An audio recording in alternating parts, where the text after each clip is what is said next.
Anyone chronically ill will tell you that they wouldn't wish their illness on anyone. But for some, overcoming illness is the catalyst needed to foster their spiritual awakening. That was the case for our guest today. She's an intuitive conduit of divine wisdom, a writer, a storyteller, an entrepreneur, and a former patient of NYCIM. This is the story of the Golden Virtue with Tanja Subotic. Tanja, so nice to have you on, and congratulations on the book. Thank you. Thank you for the nice introduction. Oh, of course. No, but listen, we know each other a little bit. We go a little bit back. And when you told me you had written a book, I couldn't wait to dig in because I know a little bit about your story and to know about everything. But this book really wasn't your biography in a sense. It was about a character that seemed to, I think you pulled a lot of real world experience into this character. So can you talk about that process of the creative process of knowing you went through a healing journey yourself and then trying to encapsulate that into a book that isn't actually your journey, but still gives the essence of it? Very good question or analogy. So I think what ultimately happened in my process was roughly about 10 years ago when I became very chronically ill with multiple diseases, the largest stemming from Lyme's disease. And as you know, there's a plethora of, that whole field of multiple ripple effects. The tornado goes off or the volcano explodes and it just keeps rippling, affecting. What happened in that process was I ultimately was led to the internal self after much of the external exploration in trying to seek treatment. I mean, it was a very daunting, very lonely journey through the healing. There's a big void that I was constantly trying to fulfill. And no matter how much healing I went through and protocols and treatments and therapies, and the list goes on and on and on, it was years and years of this, I was left with a void. And the one thing about working with your clinic and, your amazing protocols and just the mindset around how you approached healing was, first of all and foremost, the first place that I actually found a little bit of aha moment and the light come through, because I was in a dark tunnel. And it was pretty lonely in that time and that era of when I was hit with the Lyme's disease. It wasn't really spoken about so much. It was kind of foreign, and I was pretty alone in that field. I mean, there was a couple of pioneers who were working in coming forth and speaking about it, but very, very few. Not enough to offer any insight of like, oh my goodness, this is where I need to go. So when I found you guys and the holistic approach, this is what it was a trigger and an invitation to have a deeper insight to healing, but more so than the healing process itself, into my humanity as a human being in my totality, because I don't think I knew who I was. I don't like to speak on behalf of people, but I don't know if humanity really understands the essence of being a human being. And we often neglect the intelligence of that. And more than the intelligence, we neglect the totality of being, which means, like we had spoken about earlier, we can't just pump ourselves with medicines, techniques, cut open, like dismantle, build up again, if we're not working on all levels of self, because we're just going to keep hitting that wall.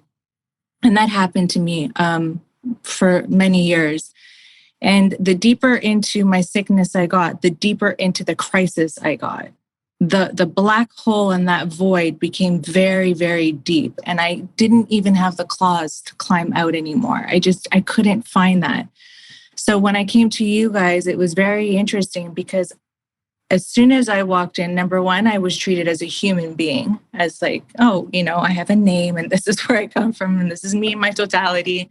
I'm not just another protocol or treatment in place with the same treatment that everybody else gets to the same diagnosis. It was an individual treatment because you were looking at me as a human being.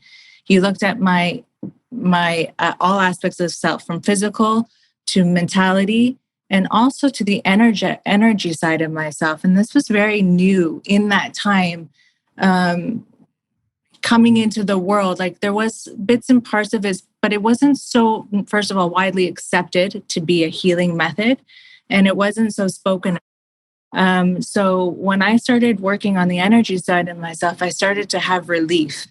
And I started the healing process, and the crisis started to disperse, because the quickening of what happens when you're working on an energetic level in the spiritual side really complements and marries the physical side of healing. So I couldn't take off into this higher aspect of healing if my body wasn't fully, in some sort of harmony or balance. So this is where your approach was really wonderful for me, because it hit every single angle. So as much as I wanted to climb into that spiritual enlightenment, after I figured out that we do have this divinity within us and, tapped into that, it wasn't until I was able to find some harmony and balance in the physical essence of myself to be able to rid the burdens and that heavy weight that was holding me suspended within the container of my body, which was very limiting. I couldn't transcend into a higher state of healing. So this energy aspect and all these approaches that you offered was what brought me into it was one of the triggers that triggered, along with a few other things, this new discovery of myself. And I felt like a child going into discovery. So what happened was the pain and the suffering started to really transfer into a curiosity and a discovery that then transcended into discernment. And often in that journey, I had a lot of people around me that, not by fault, it's a natural, I think almost an innocent ignorance, I call it, that, didn't believe in certain aspects of what I was going through, that, Lyme's disease was even something real, or that I was making up something. I've been told that I was depressive, bipolar, you name it, everything. And that I needed medication for my brain and not my body because it was fabricated. And all of these, terrible things to tell somebody, never mind the 4 years of misdiagnoses that I went through. So what that ultimately did, and having very few to almost no people around me to really support that process. Of course, you have your family, but the outside world wasn't so receptive. And they weren't so receptive to this alternative approach, to this holistic approach, And I was forced inward. I hit rock bottom on an emotional level of loneliness, and I was seeking love, because I wasn't finding this in the exterior world, and it wasn't the love that we naturally gravitate to in our relationships. It was something way more profound, and I could never identify it. And actually, to be honest, I think it was something I was discovering and seeking my entire life. But this illness was the very key and the gift that brought me into that journey to discover myself. So it was a great blessing for me, and it was ultimately my greatest teacher. And it cultivated a relationship with my divinity that I had never even known that existed. I didn't know that I was partially divine, because we are created from divine and divinity, meaning the actual seed of life in which we're birthed from is perfected. And I had fallen so far off that track that, if we're all energetic beings, and there's a lot of information and wisdom around this now, or knowledge, I should say, not wisdom. I had fallen so far away from our natural perfected pattern of the seed of life within us that everything was just in chaos, and my head was chaos. And ultimately I fell trapped into the constructs and the opinions of society, which I started to identify with. So I became the identity of everything and everyone around me, and I had no idea who I was. So this journey inwards in the creative process of writing actually was initiated from this disease. And from that disease, I was able to meet extraordinary people such as yourself, such as your family. I've also met one of my greatest mentors from the clinic, actually, Raymond Grace. He's very much a part of my life. I probably drive him crazy, but that's okay. Don't we all? Yeah, he's like that grandfather energy, It's like you're always like, Raymond. Yep. He's a beautiful, so beautiful energy and a profound healer as well. And he's very much in my life still to this day, all the time. And all of these, it was extraordinary. The second that light turned on, that I was divine, that we are all divine, and we are spirit, and within us lives spirit. And this is just the fabrication of the manifested expression of that individual form of spirit, and that we can absolutely cultivate the direction and the manifestation of where this is going. That light that turned on, it never turned off again. And ever since that point in my life, it has just been a divine blessing to actually be alive, but more so to know that I am in the power, so long as I'm in tune with this divine governance. We either have governance from our outside, which is the chaotic opinions and, I guess the constructs of society, or we have the governance from our higher self. So I choose higher self. And when the second I chose that, I started having profound experiences, because I was ultimately led by literally a golden thread of synchronicities that I decided to tune into, because I started seeing all these profound people come into my life, but they were all speaking even just one word or one sentence that was like, here's an absolute gift for you, receive it. And I did. I was like, oh my goodness, that changed my life. To, like, in an example, somebody once told me, you have given all your power away to the exterior world. You have forgotten the light that you are. And in that light, there's an intelligence. When that was told to me, I immediately came down to my knees and cried. I didn't know why, but I knew it was so very true. But I didn't understand it, because words, until they're experienced, they're quite empty, right? Right. And I started going on to a different path. So I started a really in-depth yoga practice and meditation. And I started to have a lot of out-of-body experiences that were very foreign to me, very scary for me. So I started to seek exterior help of how to cultivate and harness this energy. And in one of my experiences, I had what you could call maybe an illumination. And an illumination was this, it was this profound moment of absolute light, and to the point where the whole landscape around me looked as if it was white and pure. And I felt the purest sense of love that I never felt before. And it wasn't the love, like I said, that's from the exterior world, because the love in our exterior world through our relationships are symbolic or reflections of the external love of our divine presence. But that connection I had to that divinity within me, it just brought me to my knees, because that was the purest state of love. And it was the highest state of consciousness I had ever felt. And from that moment on, I started having intuition or divine guidance. We all have it. It's just, are we conscious of it or are we not? Are we tuned in or are we not? Every human being has this, because we are birthed from it. It lives within us. It is our actual makeup and our energetic form, right? So I actually started to really tune into that, and I would have what was called automated writing.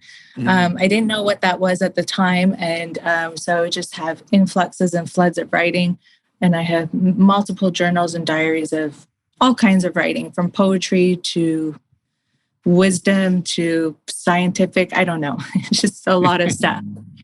And then I started to really hear myself and tune into that faceless presence within, that silent voice within. And my writing, I would just pick up a pen and I would just I would just write. Like, the story just came through me so easily. And I was really guided, as much as the story echoes my own life. And it truly does. The dream scenarios, a lot of the experiences, although they're quite mild in the book, just for, privacy reasons, but a lot of it was my own experiences. But I wanted to, I guess I was guided to connect to humanity, because humanity, like myself, when I was very sick, I couldn't see. If you told me, oh, you're in complete power of your life and you just have to tune into spirit, he probably wouldn't get a good answer from me at that time, because I was very frustrated and I was I was in a dark sense of place. And I really wanted to connect to humanity in a level that reaches everybody, because I have the utmost compassion for human beings. You know, it's not easy in this life. We're inundated. The information input is extraordinarily high, and it's very hard to navigate from the sense of noise as opposed to the sense of silence. So when I guess the purpose of this book was to tap into the simplicity of being human, because we're always like, I found myself in my journey always seeking these extraordinary therapies, or, you know, I wanted to go into the Tibetan mountains and stay there for months on end. Fasting, I've done it all. I've done everything. And I'd always come back to myself. And as soon as I come back to myself, that whole ascension process or the transcendence process that everybody is seeking, it happened instantaneous to me the second I was by myself within myself. And I didn't have to do anything to get there.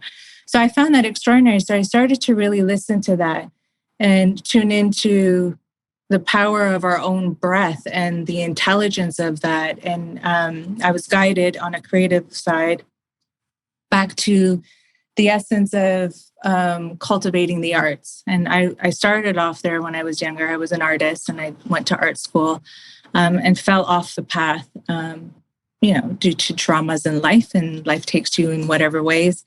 And that started to open up again to me. And I started to really have a beautiful relationship with story and what story actually means. And I went back and I started through my own dreams and through my own divine providence and guidance. I was guided back to really, really ancient script.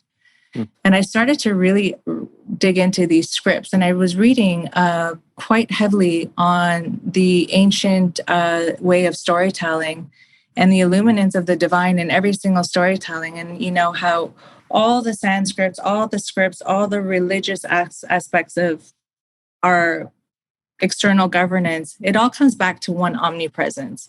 And the religions and all of these scripts have all been the divine storytellings of truth, the truth that that lives within. And this is the difference that I understood very quickly when I started going through all my processes, especially when I was writing. When I write, I actually have the most illuminated experiences. I get carried off into different realms of consciousness, and, you know, I'll write my writing and then I'll have another diary. But I was really brought into different areas of self-discernment in those processes. And I was connected to divine wisdom. And the difference between divine wisdom and knowledge is it's an unveiling, it's not a seeking. And when I came to understand that when you're really tuned into a divine wisdom, you're no longer seeking it. It's a revelation. It's the rebirth of a new mind through the unveiling of the truth within you. So all the resistance I had my entire life to find purpose, find meaning, this and this, it just fell away, because it was the first time in my life I actually became connected to the realization of who I truly was, because I didn't have to seek it. I just unveiled it. So then when that veil dropped and I started to tap into this divine wisdom, my creative aspect came out, because that wisdom is the expression of our divinity in which we are born from. So we're all born from Creator. We have our parents, but then we have our, the parent. And I think that when I tuned into that knowing, I quickly went from seeking to seer, from surviving to creator. And I was no longer trying to survive the world and my identity, because the identity that I had been attaching to, I knew very quickly was false. It was fabricated, through our daily lives. And when I turned into the creator side, just by tuning into my divinity, and and I was victim to this too. We often make everything so complicated as humans, probably because we're trying to make commodities out of everything. I'm not sure why, but we tend to make life very complicated, and it's a redundant cycle that we don't get out of. And when we truly tune into ourselves, it's very quick to see that the spiritual process quickens very quickly because it's very simple. When we tune into the intelligence of our body through our God-given gifts, such as breath, such as our nervous system, our central nervous system, I like to call it the conductor of electricity, which amplifies the balance and the harmony. When we tune into all of these aspects of self, we're in that driver's seat. We're the director of our own story. So I didn't really have to even think of how to write. And some of my other books that I'm writing right now, it's not a thinking process, it's a receiving. So it's just very fluid for me. And I think that's what happened when I wrote the story. So it started off on the journey, which echoes my journey very much in the healing. And then towards the end, it pivots a little bit and it brings in a little bit of prophecy because,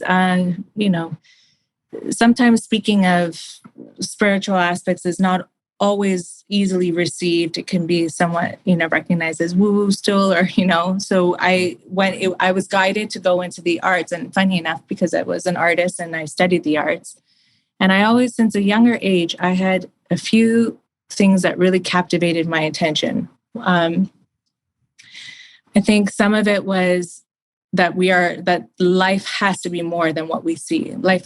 There's way more to this life than what we are experiencing in our day-to-day aspect, because, you think that I thought life revolves around you and you're so predominant or important in this life, and we are, but we're just a small fragment of an entire collective. And when we unite to our own humanity, we can unite to the humanity as a collective. And this is where we're falling short, because if we don't show up to ourselves, we can't show up to this collective. And hence that whole process of transcending will not carry us to where we need to be, because we're still fragmented. Just like when I started my healing process, I was a fragmented part of my being. I was only body. Like there was no mind, that never even mind the mind. Like the mind was even processing. It was, and let alone soul and spirit. So when we come into our whole humanity, we come into balance, and we cannot tune into our higher aspects of consciousness if we are not fully aligned in balance and harmony, because we're not tuning into the resonance of that higher consciousness. And so this is what happened with me in the creative process, is when I started coming into harmony and balance and cultivating the breath. And I'm not even talking about hyper breathing, although those are good sometimes too. But, just really just as we are, but just really being aware of the process and coming into presence, because if we're not in presence, we cannot create, because creation does not happen if we're fallen out of presence. It's a creative process of creation is in the now, because we're tuned into the spirit, which is creator itself, which lives within us. So I was guided throughout the end of the book of the aspects of the genius. I was always curious of what makes a genius, and why did they only live in a time era that they did, and how did they cultivate the genius aspect within themselves? I was always very curious about it. And a lot of them are artists in many fields of the arts. What was it that they tuned into that we don't? And why don't we have these plethora of geniuses that are changing the foundations of humanity in our society? These geniuses of our past were the ones who built our foundations, in which all our curriculum is based upon. And I always wondered, why hasn't that ever happened again since the era of the Renaissance, the rebirthing process? So I tuned in and I was guided into that writing process of how that happened. And they were, after the Dark Ages, some of them were tuned in through desperation, through a surrender, much like a healing process, tuned in to a surrender of just higher self, of some sort of guidance from God, from whatever you worship or pray to. But they started cultivating the power of prayer. And prayer, not the way that we know it, where we're constantly asking for something. Prayer is a direct communion, a relationship with our divinity. And that's when I tuned into that relationship, like we cultivate relationships all day long in our lives, but we don't cultivate the most important relationship, and that is with self. We very much leave that off the grid. And when we do, we don't understand who we're divinely communicating with. So when we understand these aspects, this reservoir of creative life force energy and the power of immortality or youthfulness or eternity that lives in the creative aspect of ourself, which is essentially the reflection of source, divine, God, whatever you call it. But this is that creative aspect of ourselves that we're ultimately meant to be here to do. We're meant to be here to create, not to survive, because we're part of this creation and we're here to be the expression of that creation. And the second you tune into that, like I did, into the spirit, into divining that divine communion, where I actually have divine communion and relationship all the time. It might sound silly, yes, but actually talking to the divine part of yourself, because when we do that, like I said, there's no more resistance. And the truth and the power that lives within that is the creative side of ourselves, because we're all here as creators. And that's how this story was guided.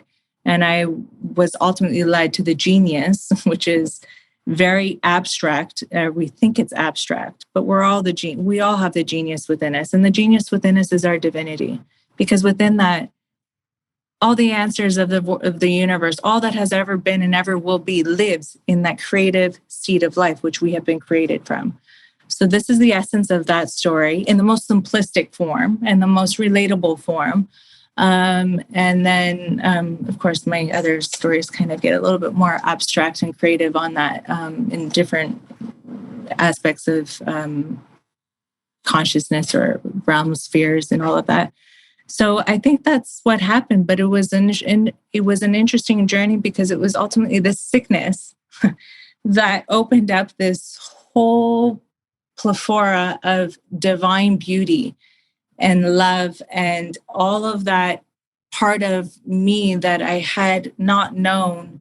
And when I came into that relationship with myself, it just, my entire life pivoted. And it seems like very quickly, but it was not. But the power is definitely within us.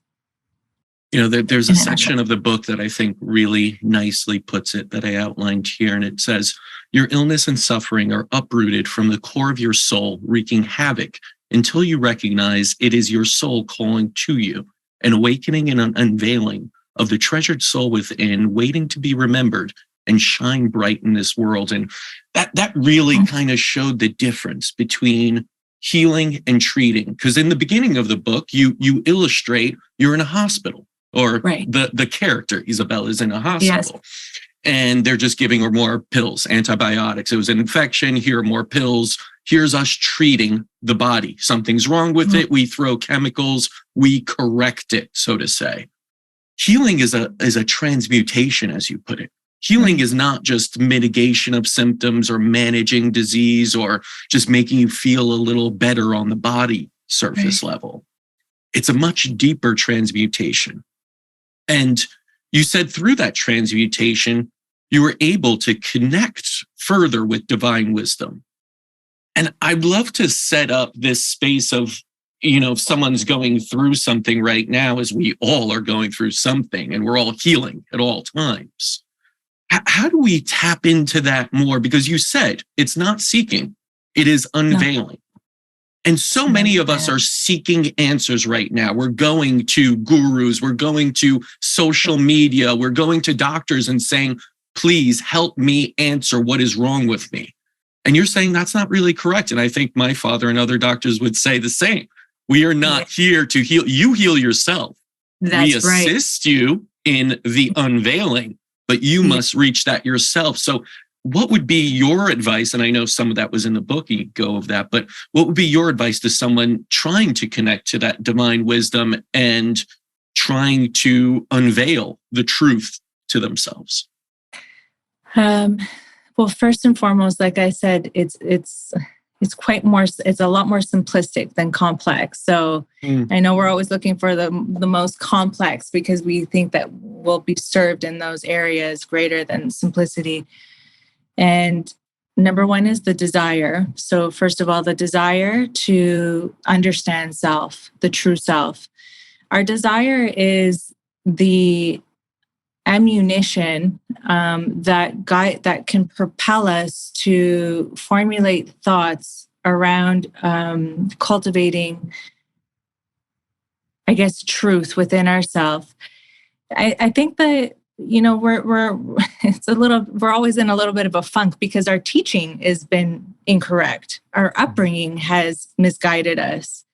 So majority of us are not even aware that we are these divine, powerful beings already, and not the other way around. So the second we tune into understanding that we are these divine, powerful the spiritual beings, or these spiritual energies, within the body, and the awakening and the remembering is that we are this light, and the tuning into that is the desire to do so. So I had a profound desire for truth. I was so tired of misguidance, and I was so tired of the seeking process because it disabled me. I felt like an invalid all the time because I was always in the hands and the mercy of somebody else's word. So when I started to come back to myself, again, coming back to yourself is a very strong practice. And I know we're all doing it, but we're doing it in, again, a seeking way. So we're coming back to ourselves through breath, hyperventilating breath work. We're doing it by saying mantras and all of this, but we're still not being quiet. We're still not quiet. We have all these regimes around practicing silence. But again, it's a cultivated regime, and it is somebody else's guidance who's guiding us, which means that it could potentially work for a moment, but the only way that we're going to really tune into ourselves is when we hear ourselves, because our practices, which I say in the book as well, what has guided me might not guide you.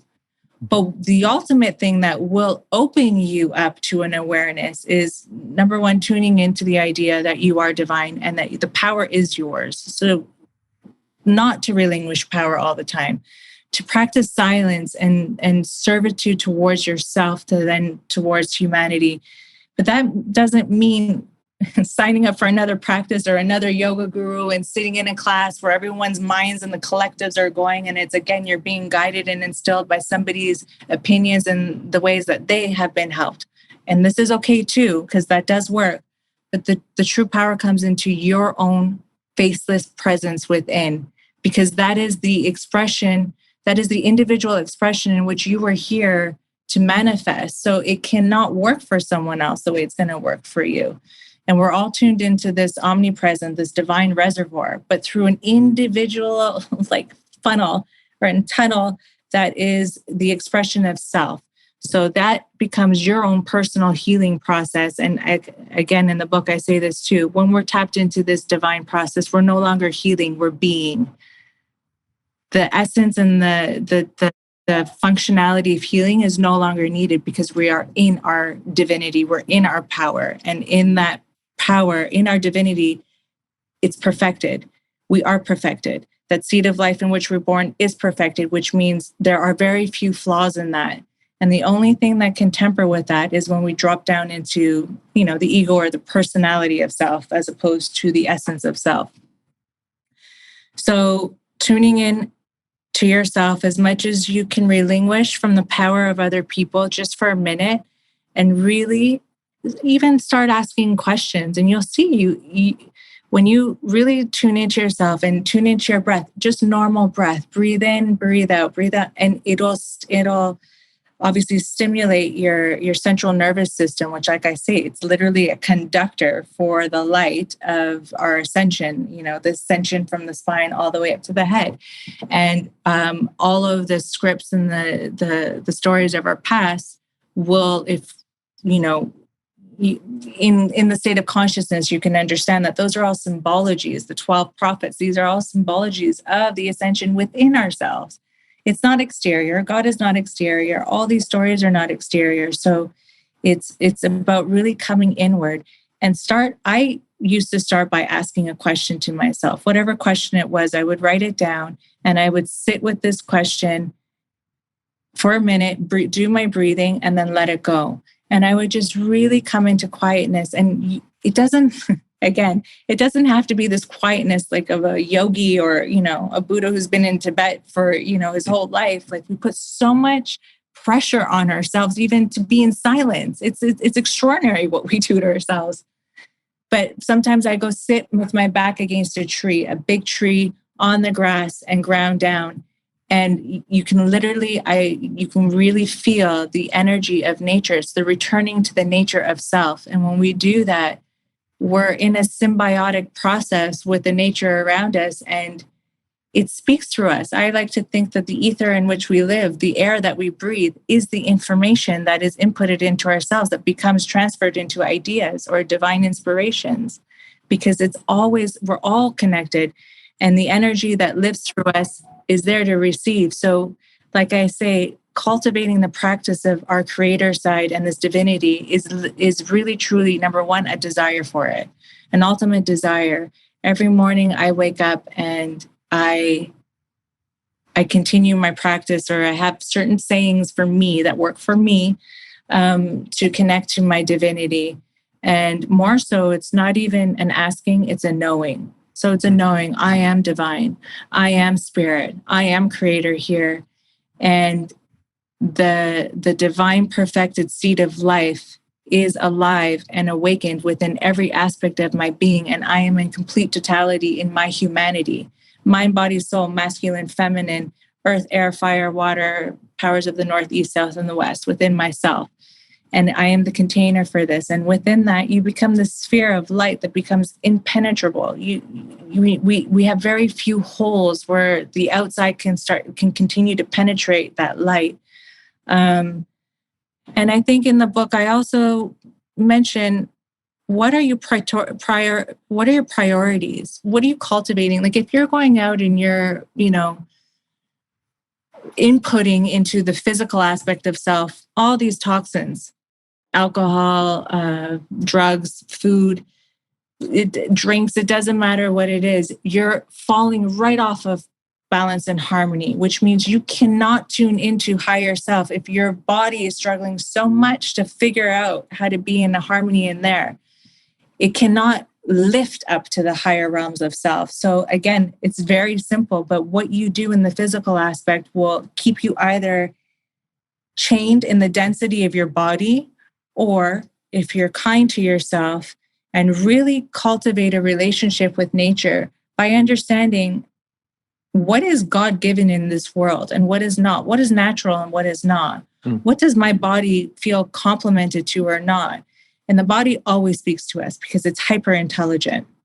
And when I started to understand that, oh my goodness, my body is talking to me, and I am a hypersensitive being. I like to think we're all hypersensitive beings, but we're not aware of that. We just keep hurting and hurting and hurting ourselves with these inputs and influxes. So I started to really tune in, and I changed my entire physical state of being. And, people will often say that I am ultra committed or I'm so disciplined. And it's not a discipline, it's a love. It's a love for myself. It no longer becomes a state of discipline when you want to treat yourself with beauty and love and understanding that this gift of life is truly a gift. Like we are really, truly here as a gift. And most of us are destroying it. And then we sit in our, in our lives confused and perplexed in the suffering of life, but we're the ones who's propagating this. We're propelling our suffering because of our actions.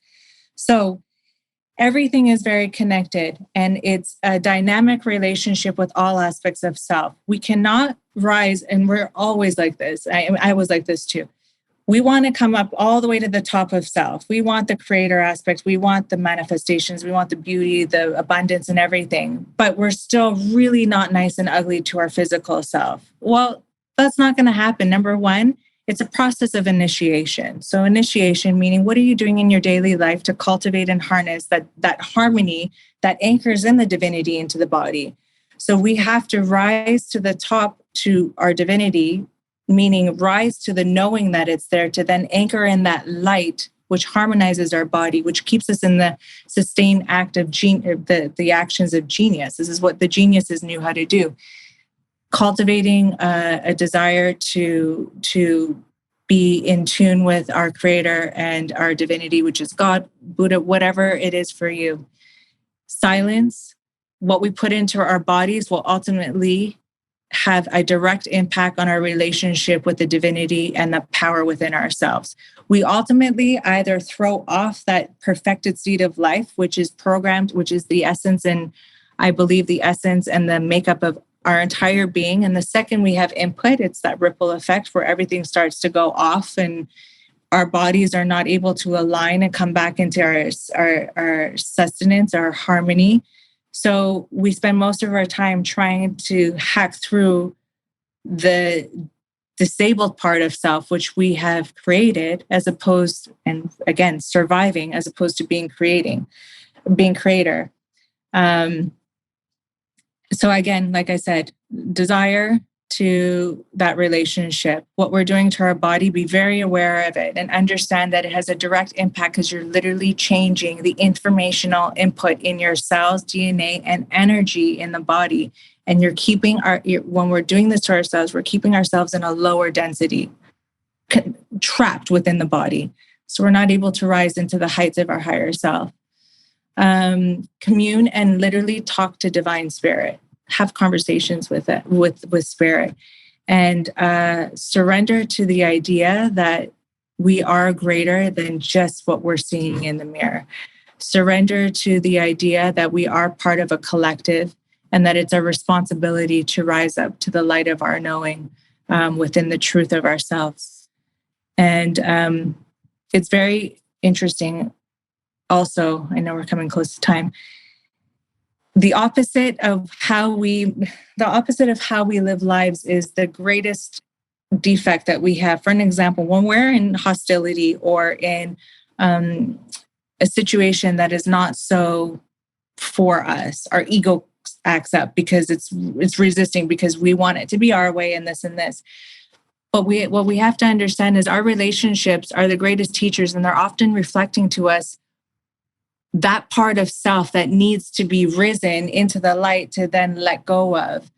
And there's a teaching in that. So discernment is really powerful. And for an example, when I started to understand this game of life, if you want to call it, and I used to have a hostile moment or a moment of confliction, I would surrender my ego and say, okay, you're going to step aside for now. Now I really, truly want to listen to what this person is going on a rant about, because there is truth in what that person is, but it's reflecting me.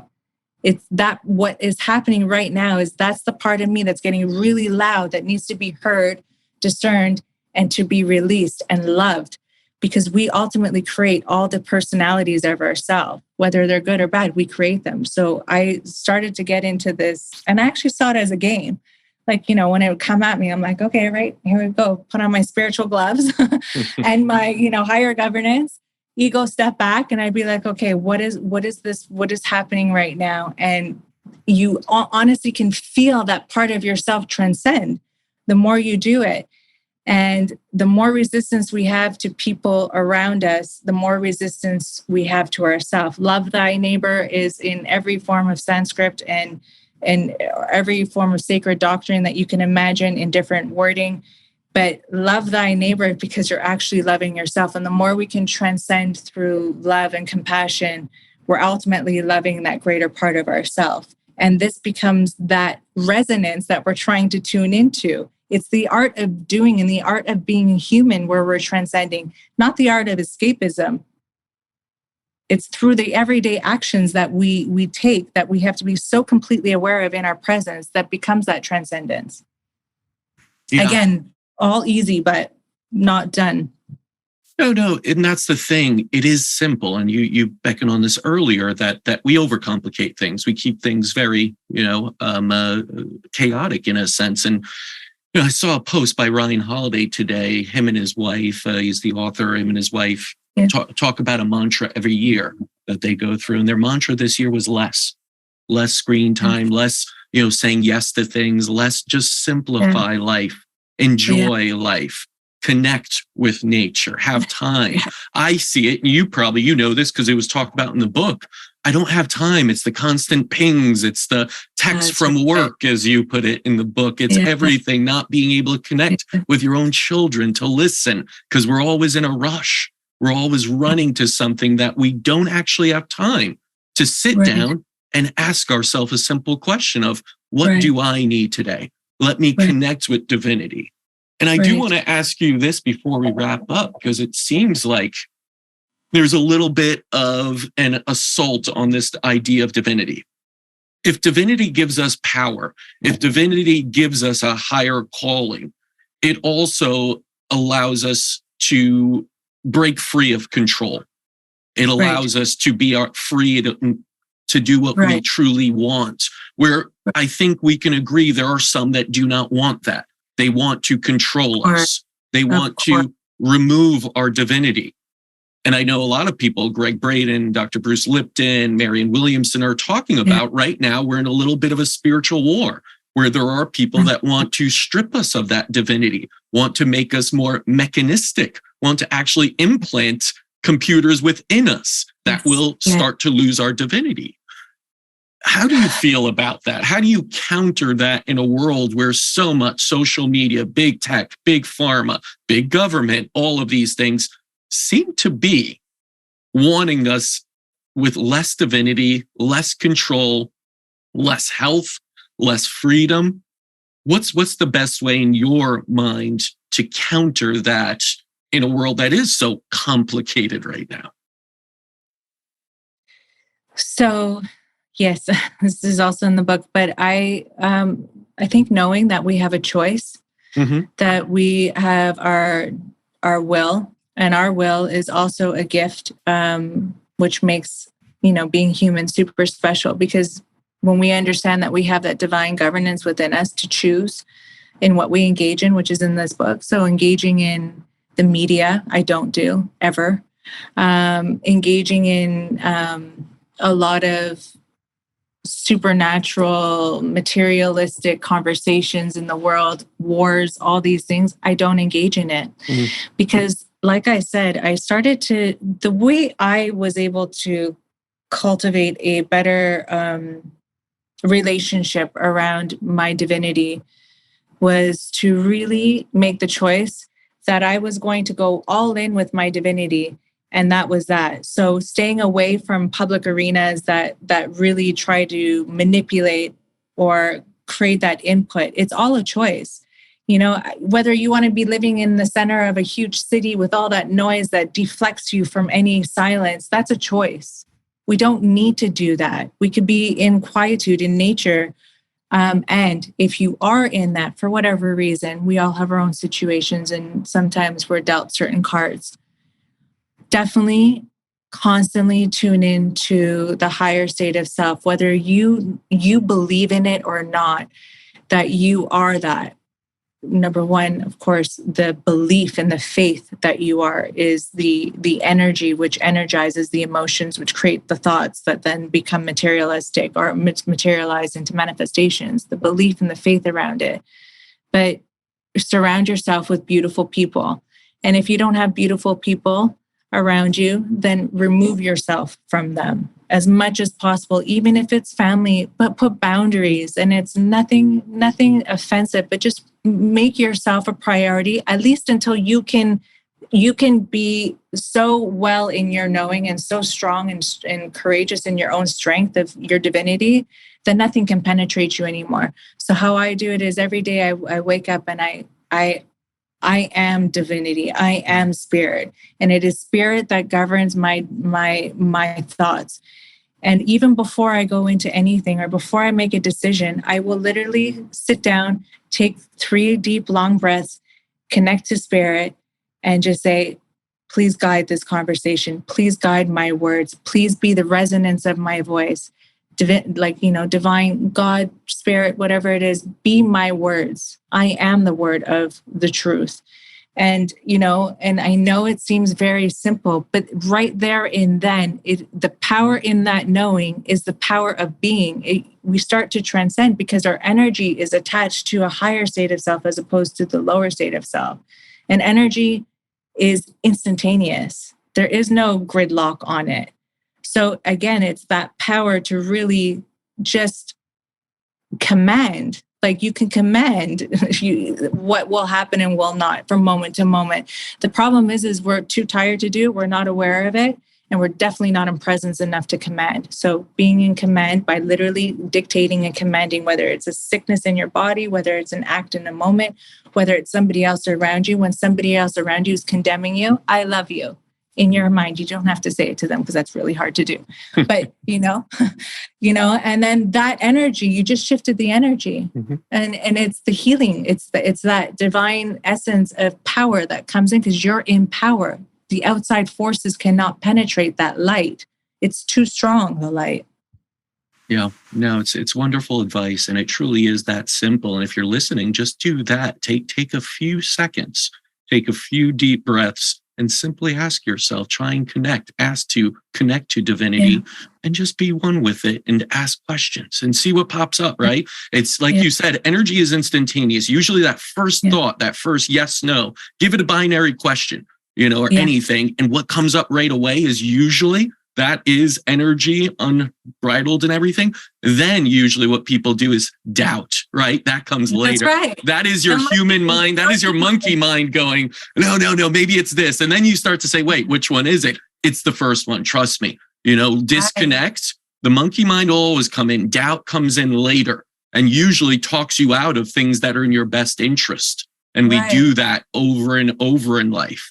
We talk ourselves out of things. Don't let yourself do that. So I found the book really, really good to kind of show that it is that simple. It will come to you if you create the space for it to come to you. And that can be a few seconds only. It's not this hours and hours in a cave, as you said, with other Tibetan monks around to help you. No. That's not necessary. Although those are interesting experiences, but they can be amazing, right? I love all those other alternative experiences. They're all stunning and beautiful. But it really is a simplistic form. And it's like you said, this exterior world and these forces that are penetrating and manipulating us to be other than self, other than true essence. This is the chaos and the noise, but it's a game. And we have to be able to play the game, because if we're not on top of it, we're going to be taken under in our own self and in our own essence. And all that noise from our exterior world is deflecting us from that silence within us, because it's an intuition. We have all the answers we need. We have the creative forces within us. It's just we live in a very loud humanity right now, and we can't hear it. That's it. No. Tanja, where can people learn more about you? Pick up the book, Golden Virtue. So the Golden Virtue is available on quite a few sites, but the main three is Barnes & Noble's, Kobo, and Amazon. And I also have my website, which is TanjaSubotic.com.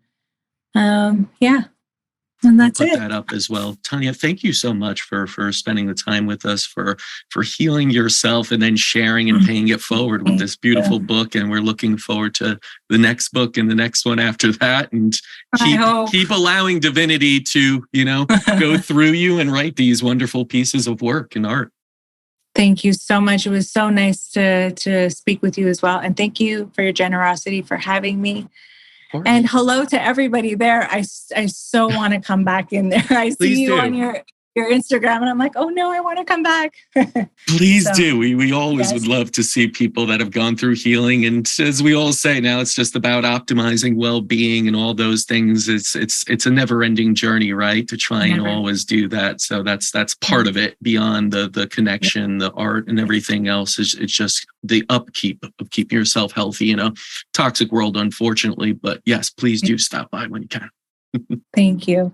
Thank you. And to anyone to anyone living with or battling illness, I hope Tanja's story today offered some encouragement, maybe some direction for you, and the book as well, on your journey back to health. Check out the book, The Golden Virtue Unveiled, and until next time, continue writing your own healing story.